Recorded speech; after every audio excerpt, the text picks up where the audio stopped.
Studios. You're watching a Thunder Thursday Hangout. I'm Jenni Carlson. We are brought to you by Wheeler Chevrolet. Hey, get ready for tax season. It's a great time to buy a new or pre-owned vehicle with that refund at Wheeler Chevrolet. Go out I-40, exit 101 in Hinton and see the fine folks out there. Time to talk about all things Thunder, and we'll turn to our part of our Thunder coverage team. Hope to be joined by one more leg of that in just a second, but Anthony Slater joins us. What are we doing here? DJ AC in the panic room today, Anthony? I'm in my spin room. I was dropping some beats, laying some rhymes, and you told me I got to talk Thunder, so I guess we can do that for a little bit.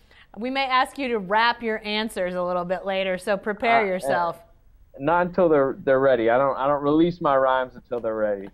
All right. Well, some rhymes might be something that the Thunder could actually stand to have. Maybe it'll give them a little sunnier outlook, because right now this team, it's struggling without Russell Westbrook. And I think the first question I want to ask you is what you've seen, where this team is right now.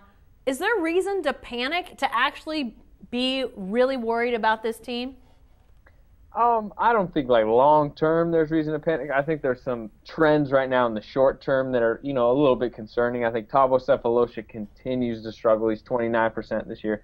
He hasn't really had a good stretch all year, at least an extended stretch. So I think that's a concern. Reggie Jackson's play, against opposing starting point guards is kind of a concern.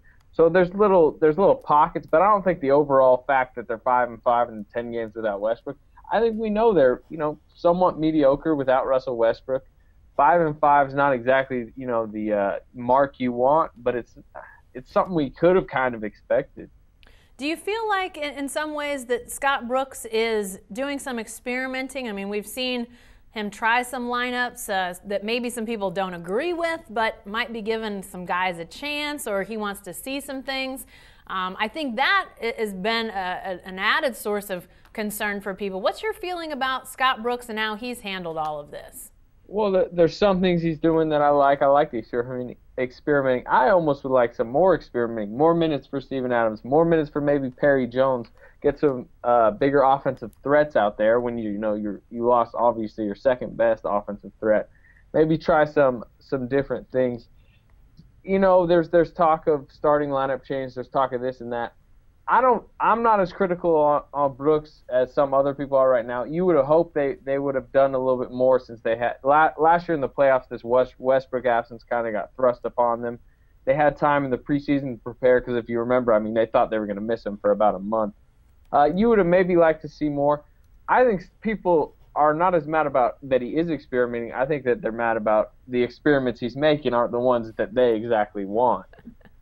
I think there's some truth in that. It feels like, I don't know if you've done any of the live chats lately, Anthony, but I know having done our Power Lunch live chat earlier this week, a lot of suggestions from a lot of people about playing time and combinations. And there are a lot of different ideas out there, and they might work. One of the things that I pointed out in that Power Lunch live chat was that you never know what's being tried in practice. They may be trying some of these things that people would love to see, and they might see them in practice and go, that just doesn't work. Or it might be a matchup situation that things don't quite work the way that people would want. So, but I'm with you, Anthony. I know people want to place blame, and Scott Brooks has always been a pretty popular target for people that want to place blame.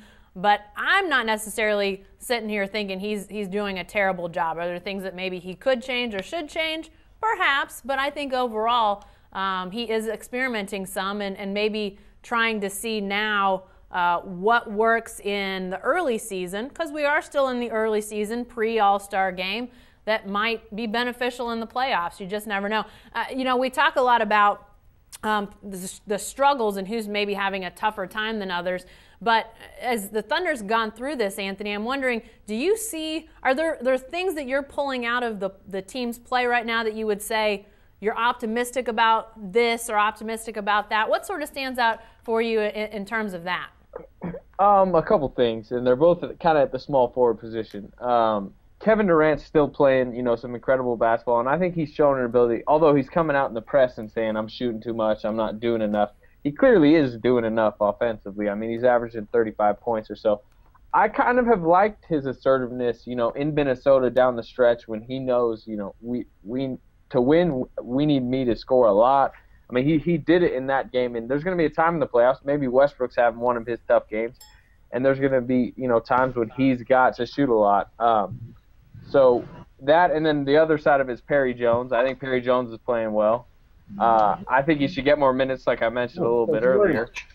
But, I mean, I just think there's some positives as far as the young guys. Steven Adams has been playing well. So like you said, there's some positives to take out of it. Definitely so. Yeah, I think Kevin Durant has to be at the top of that list, as you mentioned, Anthony. By the way, we're going to be joined here, it looks like, by one of our other members of the Thunder coverage team, Barry Tramel from the Opubco newsroom, not sporting big headphones nor in a panic room, but got the newsroom behind you, Barry. Glad you joined us. Well, thanks. Just got a haircut for the occasion, so I'm set. You look sharp. You look sharp, I got to say. He's got to fix that headphone thing right there, though. Well, Anthony, I think you just need to find him some of those massive headphones you've got. So anyway, Yeah. we'll work on that for next week. That's next week's job. Barry, we were talking obviously about the Thunder and their struggles and panic, not panic, but we were just talking about optimism, reasons for optimism in the no Russell Westbrook era of this season. As you've watched this team, have you been optimistic about anything? Is there anything about this that you walk away from games saying, you know what, this is reason to feel okay about things as they move forward? No. I get, Steven Adams continues to play pretty good. Perry Jones, too. Perry Jones shown he can play. So what do you think about Durant's play? I mean, have you been impressed with how assertive he's been at times? Yes. I've been very impressed with Kevin Durant, and I can't remember if it's Norman or Stillwater. The first time I saw him, I was very impressed with him, and I've been very impressed with him ever since. How about his play with Westbrook out? It looks pretty good. It looks a lot like his play with Westbrook. He's been more assertive. He's shooting the ball more. I know he has. Somebody's got to be. Shot clock runs out sometimes, for crying out loud. But no, Durant's been fantastic. Here's the truth. The truth is the Thunder is going to be so-so until Westbrook gets back. That's just the way it works. So, I think, they've beaten Houston before without him. They did that. What was it? January? Was that New Year's Eve? Was that the New Year's Eve game? It was the 29th. 29th. That's right. Yeah. New Year, the 29th.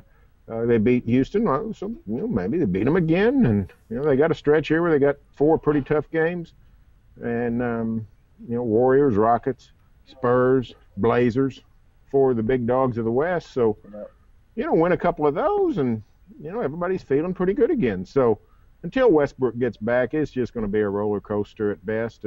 But when Westbrook gets back, everything's going to be fine. Like I said, it's the Green Bay Packers. As soon as Aaron Rodgers got back, all was right with the world. By the way, you're watching our Thunder Thursday Hangout. We're brought to you by Wheeler Chevrolet out on I-40, exit 101 in Hinton. Go out there and check them out. Guys, we've got some questions coming in on the newsok.com live page. If you're out there watching us, you can chime in with your questions. We'll get to a few of those in just a second. Guys, I want to ask you real quick before we go to questions. And Barry, let's start with you. During Russell Westbrook's absence, who in your mind has missed him the most? I believe it to be Serge Ibaka, just from an offensive standpoint. The pick and roll game, the pick and pop game, doesn't seem to work that much without him. So, I would say Serge. I think everybody misses him to some degree, though. Nobody's flourished without him, with the exception of Durant. So, I think it's, I'd say Serge, but really everybody. Yeah. And then probably Perkins more than anybody, because if the consumer price index drops, everybody blames Kendrick Perkins. So anytime the Thunder has any bad news, it's always Perkins' fault. So when Westbrook's playing, they're winning, and nobody gets on Perk. So those two guys. What about you, Anthony? Who do you feel like has missed Russell Westbrook the most? I'd probably go with Reggie Jackson. I mean, it's kind of put him into this role that we thought he might be ready for, but it seems like he's not ready for, going against first unit guys, playing with Serge, playing with Kevin Durant most of the time. It's just it seems to have bogged down his game. Maybe hurt his confidence a little bit, which is seeping into his defensive performance. I mentioned this, I think I mentioned it to Barry yesterday. The time he played the best was that second quarter against Memphis when they kind of put 4 bench guys around him, and it almost felt like, a month ago when he was on his hot streak. So I just think he's kind of struggled in that role, and I think he might benefit the most from Westbrook coming back, and he can move back into that role where he was thriving.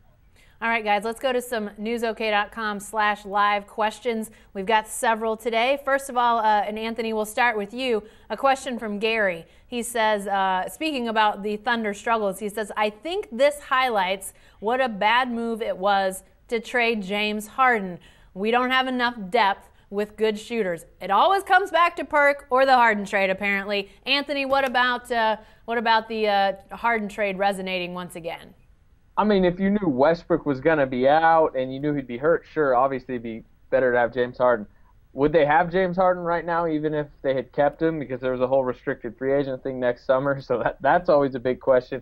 You got two of the guys that fans are most happy with right now, Jeremy Lamb and Steven Adams, came from that trade. So, I mean, there's a give and take with everything. Obviously, with Westbrook out, James Harden would have had a bigger role, but how are you going to foresee that happening? And when this season truly matters, when it's going to get defined in the playoffs, you're hoping to have Westbrook back, and then I don't think the Harden loss matters as much. I don't even know why we're really coming back to it, to be honest. Barry, why are we coming back to it? Well, I mean, it's one of those lightning bolt issues that is fun to speculate. The truth of the matter is, the Thunder could have used James Harden in the last year's playoffs, and he'd have still been on the team. He wouldn't have been on the team this year if they hadn't traded him. He was going to go free agent. He was going to sign a max deal. He couldn't get a max deal in Oklahoma City, even if they open up the pocketbook because of NBA rules. Westbrook got the last big one that was available. You're limited on what you can do. So I think it's just a case of, the barn door is passed on that. Harden was going to go to a place where he could prosper, be the A player, and get the max deal. So the Thunder cut its losses, made a very solid trade. AC just mentioned Lamb and Adams are here because of that trade. So it's a non-issue for this season.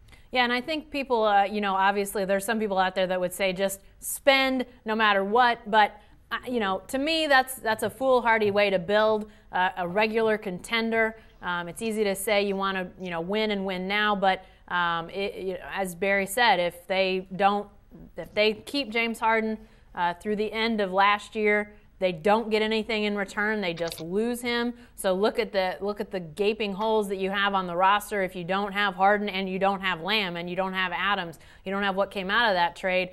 And they didn't have a max deal to give him. I think that's the other thing. He wanted a max deal. They didn't have a max deal. So it wasn't really ever going to work out to keep James Harden here long term. That's just the unfortunate breaks for the Thunder and the way that all shook out. Let's go back to a couple more questions from newsok.com/live where you can join us with your own question. Max has a question that speaks to the struggles that Reggie Jackson has had. And Barry, let's start with you on this one. Why not start Derek Fisher and move Reggie Jackson back to the second unit? It seems like Jackson is a lot more comfortable with that group, and it will build continuity for when Westbrook comes back. What about that, Barry? Well, Jackson has played very well with the B team, no doubt about it. But yesterday in the podcast, last night on the radio with my cohorts, today on my live chat, really since the final buzzer of the Memphis game, the common theme has been what's wrong? Why can't the Thunder starting five, the current starting five, without Westbrook, why are they playing so poorly? And then late this morning, Kevin Arnovitz of ESPN.com, who's one of the best basketball writers in America, wrote an essay about what an excellent five-man unit is. Serge Ibaka, Kendrick Perkins, Kevin Durant, Thabo Sefolosha, and Reggie Jackson, the current starting five, and how well they've played, especially on defense, which we think Reggie's getting torched. But Kevin he lays it out and shows all the statistics and say this five-man unit is a killer-diller five-man unit, playing very well even in this 5-and-5 stretch. So here's the truth. We get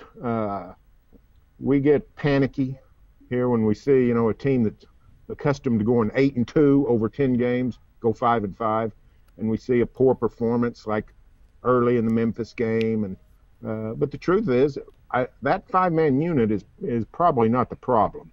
And putting Derek Fisher in a starting lineup, getting Derek Fisher more minutes, I don't think is the answer to any question. If you put Derek Fisher in the starting lineup, then you're going to have Derek Fisher, Thabo Sefolosha, and Kendrick Perkins on the floor at the same time for good portions of the game, and that's just not a good idea.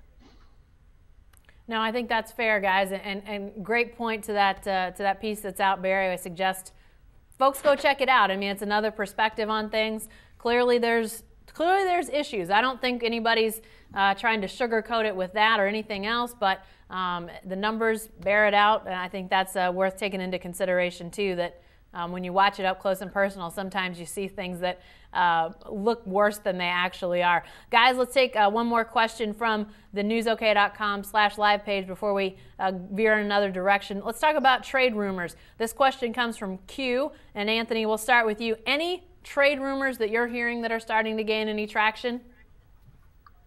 Traction, not really. I mean, there's the flexibility that the Thunder have, which was with the Gomes trade, and we've talked about this, how it kind of opened them up to maybe use the Eric Maynard trade exception. A guy that has kind of floated around, and part of that's mine and Darnell's fault, though, is Gary Neal from Milwaukee. I mean, he's clearly on the trading block. The Bucks are trying to get him out of there. He could be a good fit as kind of a combo guard that can really shoot it, and they obviously need shooting. They're 17 of 79 from three in the last 3 road games, the Thunder. So Gary Neal's an intriguing name, but you'd probably have to add some money to him because he's making about 3.5 this year. We'll see. I mean, C.J. Miles is an interesting name, but I mean, there's no concrete rumors out there that I know of that the Thunder are really going after a guy. Barry, Russell Westbrook's. Like Barry says, Russell Westbrook's the best signing they're going to make in the next month. Yeah, Barry, anything in your mind that could potentially happen? Are we looking at 0, or are we looking at a 3 or a 4 level trade, or is there something potentially big out there? Well, I don't think you'll see anything big. I mean, I think it'd be fun if somebody would trade, I don't know, Marc Gasol. If the Grizzlies had sent Marc Gasol here for whatever the Thunder could patch together, that would be. Somebody said, who would really fit the Thunder? I said Marc Gasol would fit. Let me tell you. But LeBron too. LeBron be good. Well, LeBron might fit in as well. I mean, there's some. But I think Aaron Aflalo is a guy I love. He's not going to fit economically. So, just it's the economics, that's where you start. I mean, that's where you start. It's like when we sit around and talk about where we want to go on vacation. Let me tell you where I'd like to go. I would like to go have a beach house in Malibu. That's where I'd like to go on vacation. And then you hear the price, and then you start talking about, Quartz Mountain. So that's just the way the world works. So it's the same with the Thunder. Most of this is not economically feasible. So, they're dealing in the real world, and you're talking about a Gary Neal type of player as probably the top side. And I think somebody like a Gary Neal, and you guys can correct me if I'm wrong, but he's the kind of guy that I think defensively could fit in nicely down the road if a Thabo Sefolosha deal doesn't get done. So I could see something like that maybe gaining traction. Now, whether that actually gets done or not, I don't know. But we've been surprised by trades before. Sam Presti doing some stuff that might be surprising to people. Obviously the Jeff Green trade several years ago, I think, kind of caught several folks on the sleeping side of things. But you just never know. I'm with Barry, though. I don't think anything big happens because economically the team's just not in a place to do something blockbuster at this point. By the way, you're watching Thunder Thursday, our weekly hangout here to talk about all things Thunder. We're brought to you by Wheeler Chevrolet out there in Hinton off of I-40, exit 101. Go see them. They've got lots of great stuff. Guys, let's talk a little bit about the deal that the Thunder made today, signing Roy Ivey to a 10-day contract. Obviously not a long-term situation, but Barry, what do you make of all this? Does it even matter? Well, I mean, I think it makes Kevin Durant feel much better because when when people are sitting around and they're debating about their alma maters, he's got another Texas vote in the locker room. So, you got twice as many Longhorns now. So I actually like Royal Ivy. I think he's a solid citizen. I can't remember if he's here 2 years or a year and a half, or I can't even remember how long he was here, but he was a solid citizen when he was here. Almost sort of a Derek Fisher light in terms of coach on the floor or coach on the bench, just a solid character guy. And he's a guy you could put in the game if you had to run the point for 4 or 5 minutes in a situation where you might not otherwise have anybody. So I think it's a good signing, and in 10 days, see where you're at and go from there. Okay, Anthony, so why'd they do it? Why'd they do this short-term deal with Royal Ivy?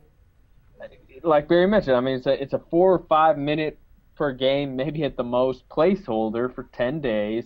It can go up to 20 days. You have 2 10-day contracts you can sign. And I think it's just kind of a stopgap. And they think Westbrook, I mean, this is speculating, I don't know for sure, but I mean, Westbrook potentially could be rounding to the time he can get back at the end of these 10 days or, potentially 20. And I just think it's a placeholder. It's another point guard, because right now, I mean, we say Derek Fisher's a point guard, but I don't think he's not. I think Reggie Jackson's really the only true point guard on the roster, so you get another guy in that can, set up an offense. And it's a guy who's they're familiar with. They could have brought in a D-League, there was a couple other D-League guys lighting it up, but they don't know the Thunder offense. They're more concerned about showing, this is their time in the league, basically. So I think, it's just a familiar signing and a stopgap.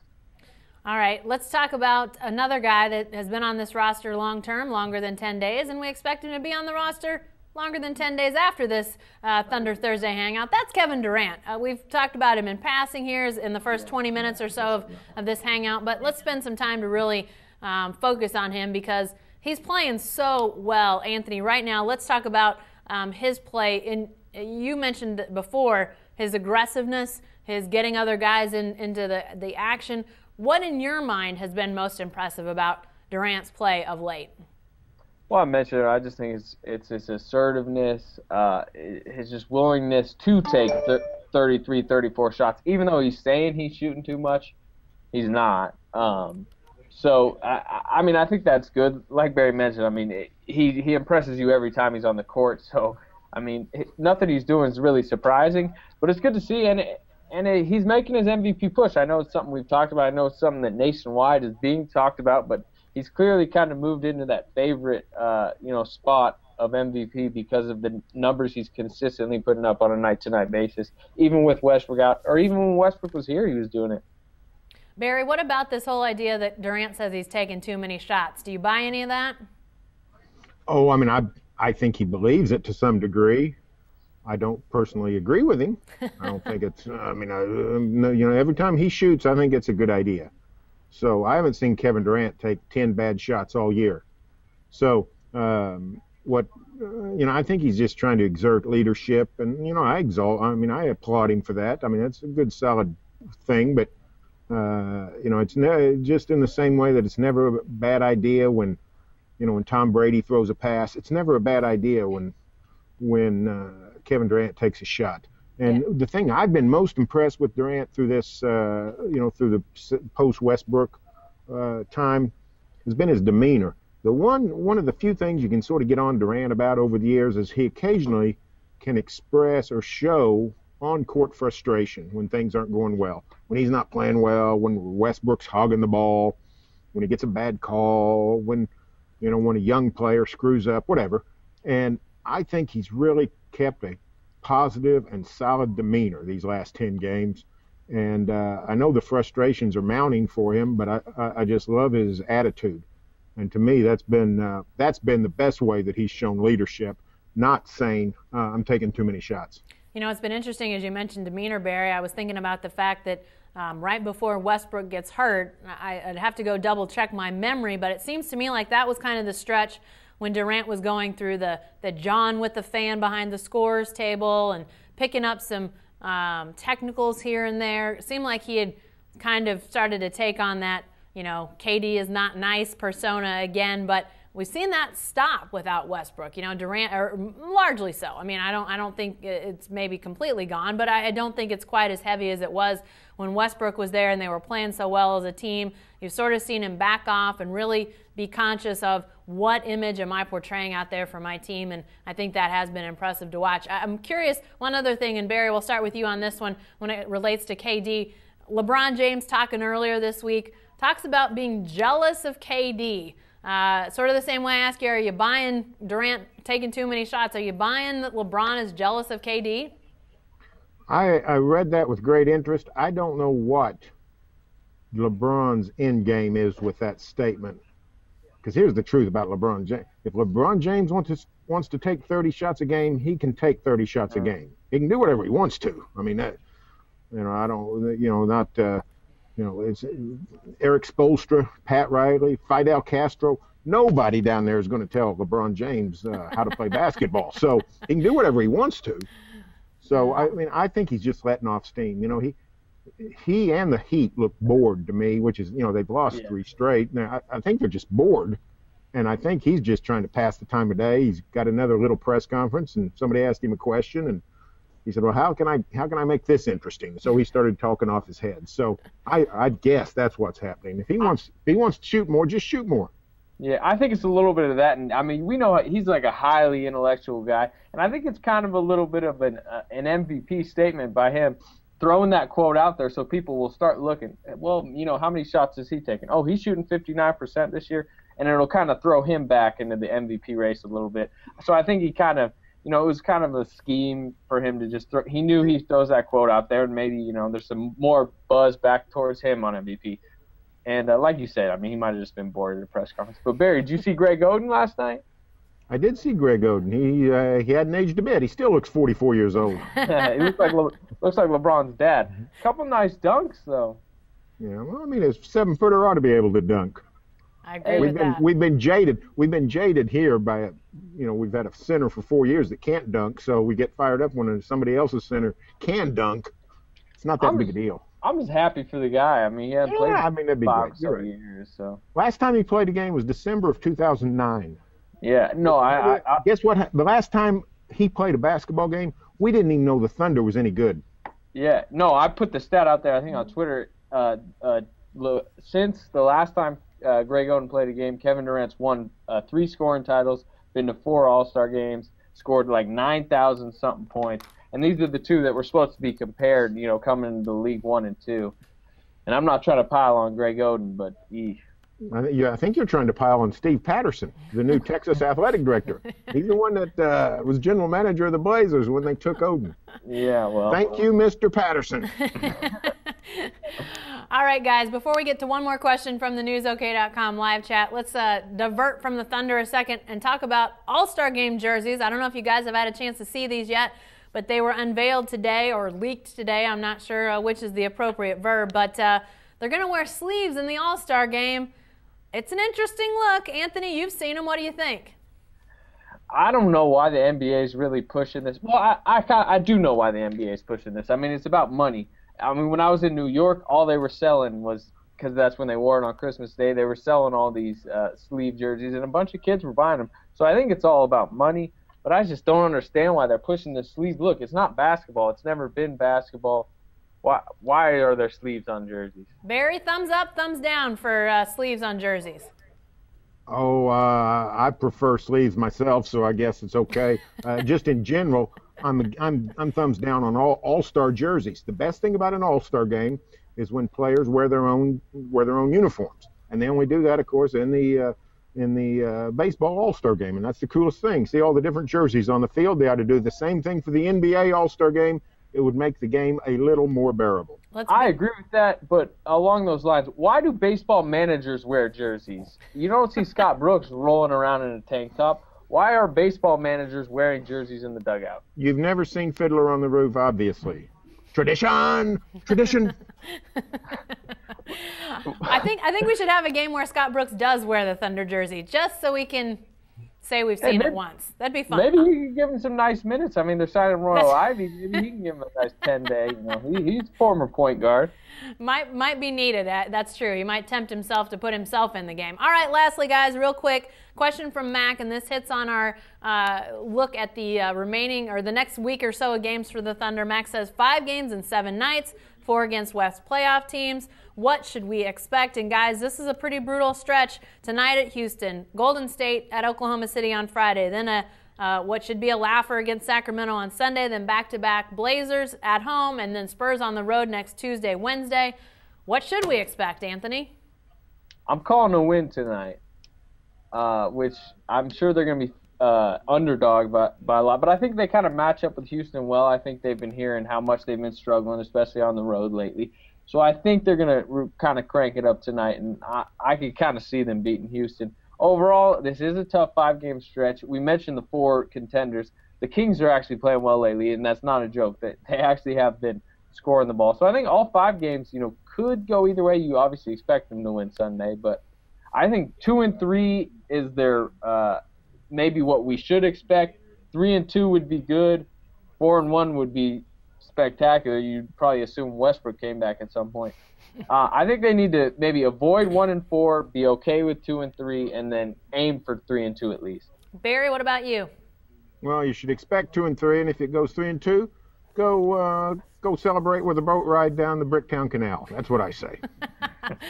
All right, starts tonight at 8:30, that game on TNT. And we'll continue to cover the Thunder here on News OK and in the Oklahoman. And you won't want to miss any of our coverage. Be sure to stay with the best coverage team anywhere at newsok.com and every day in the Oklahoman. Thanks, guys.